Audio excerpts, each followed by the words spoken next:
Greeting folks and welcome to something new. When I first started getting into women's BJJ, I was a bit shocked to discover how much the normal sports reporting that I'm used to as an avid sports watcher simply did not exist for the women's BJJ field. As a result, I have made it my guiding principle here to try to put into existence the things I wish were already there when I was first starting to follow the sport. To that end, welcome to Creonte's as yet unnamed weekly highlight show, where we look back at all the action of this past weekend and this week as well, look forward to the action ahead. Now, am I nervous about this?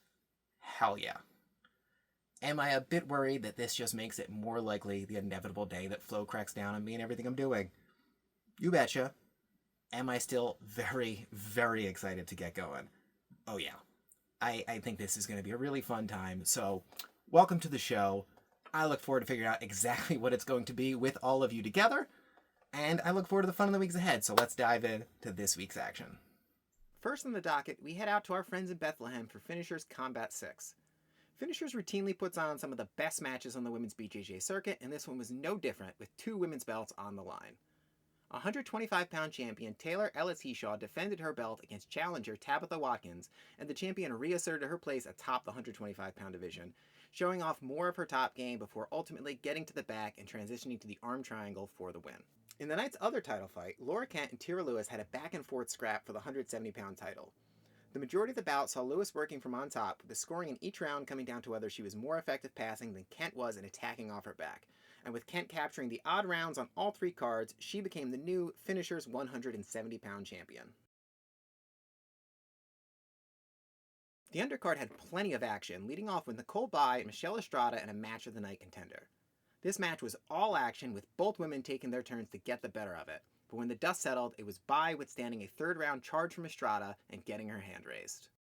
Wrapping up the women's action was an undercard bout between Skylar Munson and Z Walker. Walker threatened early, but Munson was able to escape and begin working her own offense, using the arm saddle to enter into an arm attack before transitioning to the triangle to get the tap. Next, we head to Enigma Jiu-Jitsu Squads, which featured 6 teams of 2 men and 1 woman, as well as the promotion's 155-pound title on the line as Reina Garbarini defended her strap against Olivia Jensen in a rubber match for the pair. It was the champion who got the job done, entering into a leg attack before transitioning off onto the arm to get the tap and retain her title. The Squads tournament saw 5 matches between the team's women, with only 1 match not going to the woman whose team emerged victorious, starting with Crystal Sanchez getting the decision win over Lauren McAdam for Team Irreverent.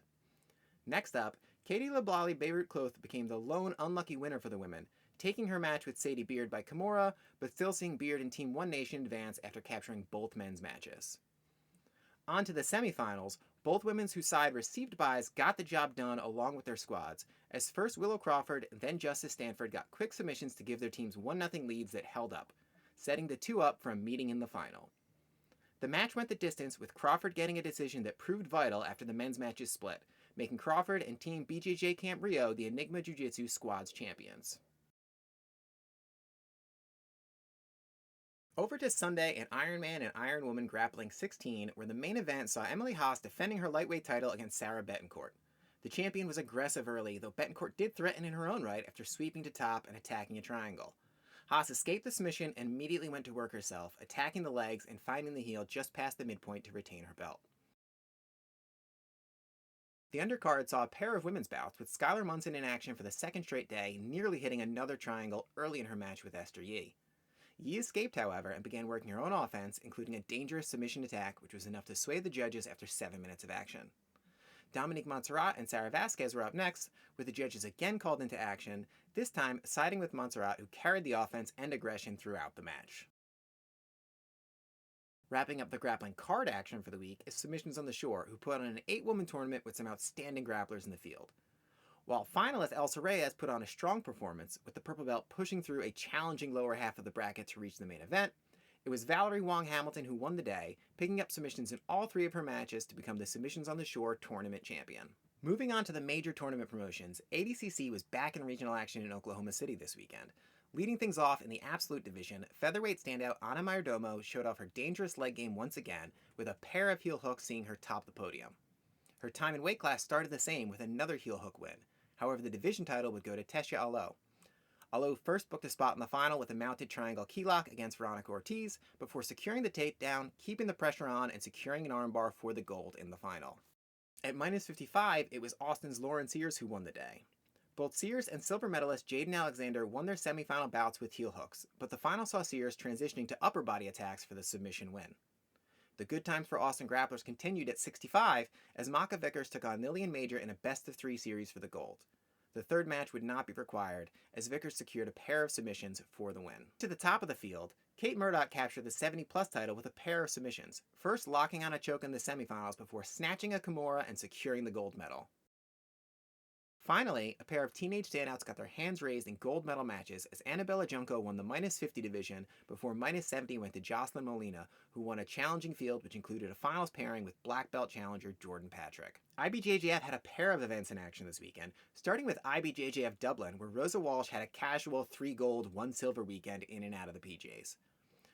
Walsh captured middleweight gold in the gi with a pair of submissions and double golded in no gi.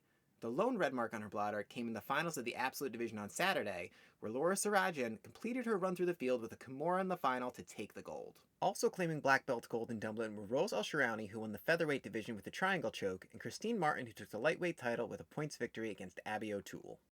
In Houston, it was Pan's champion Larissa Diaz who was the big winner in the gi, capturing the super heavyweight and absolute divisions with submissions in every match. It was the lighter divisions in action elsewhere in adult black, as Erica Machado pipped Katie Egan on points in the gi light featherweight division.